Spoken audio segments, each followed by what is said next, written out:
And tell me about that new album. How does it differ from your previous work in terms of sound and energy, or is it kind of more of the same? I started with concept, so I know I wouldn't make something that felt like things I met in the past. And the concept was prosperity. Because I tried to find, like, the outlines to a lot of my other projects was life and death. Like Ready to Die, like Life After Death, like the Machiavelli album. It all had those do or die tones to it. And this project, it's about prosperity. It's a warped perspective to see it from some points, because it offers the positives and negatives. You know, it gives you the person that has that sense of entitlement towards you, to not being vocal at that point, but around you, thinking these things and feeling these feelings when they see you continue in progress, and you thinking that they're just a good friend and they're always going to be there. You know, I wrote about jealousy and envy and the environment that I grew up in. It may not actually be positive for you to do good in front of someone when the price of life is cheap. You know, they'll take your life because they see you progress and they develop something that's it's evil. It's that when they say that money is the root of all evil, it may bring evil out of people in different ways. Jealousy or envy, or seeing you have things that they wish they had, you know, at point. So I was able to capture that. And it's interesting because the tones within our culture have been, if it's not about money, it ain't about shit, you know. And it's a new way to offer a wider, broader perspective of that concept. It's more, right, it caters to the person that aspires to live the highest level of life. You know, it's the halut living, but it's more of a, I don't not make note of the person that is there with a sign just begging for something.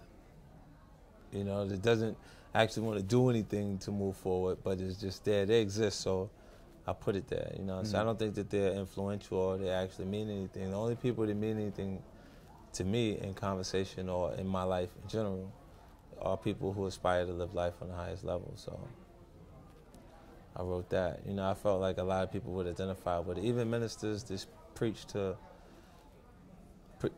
prosperity have larger congregations.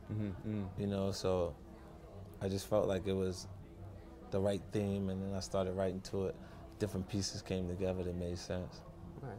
And if you're talking about money and talking about numbers, I mean, how do you measure success for this album going forward? I mean, downloads or spins or, you know, Spotify plays? I mean, you know, how do you look at it in the new world? I don't think you can look at it like that. Yeah. For me, well, right now I just feel like if it creates an impression, music marks time.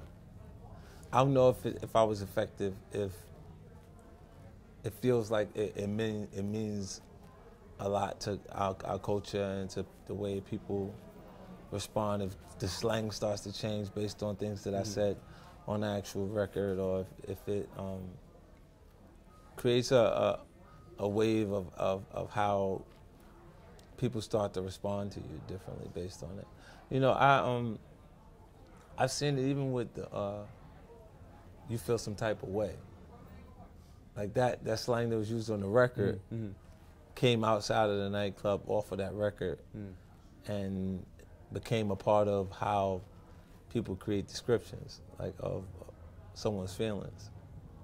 You know, and I think I have some things on there that really create a strong impression, you know, so I'll be happy with that. And then if you look at, I think people consume music differently because of technology.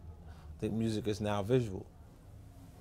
So I think if you can actually, because the first place I'm going to go, if I heard a new artist or artist on the actual radio that I'm familiar with, I heard the song, I liked it, I'd probably take my phone after it went off the radio and go to YouTube to see if it's actually posted. Because everyone who launches a song, they would just take art, put the name of the song, and put the song up. Sure. But if the visual is already set and done, it gives you an opportunity. I've seen people in the past, visuals make me like the song more than I like the song when I just heard it. You know, like Busta Rhymes is one of those guys. He's a visual artist that what he does performance-wise with the song makes you like the song more than the song.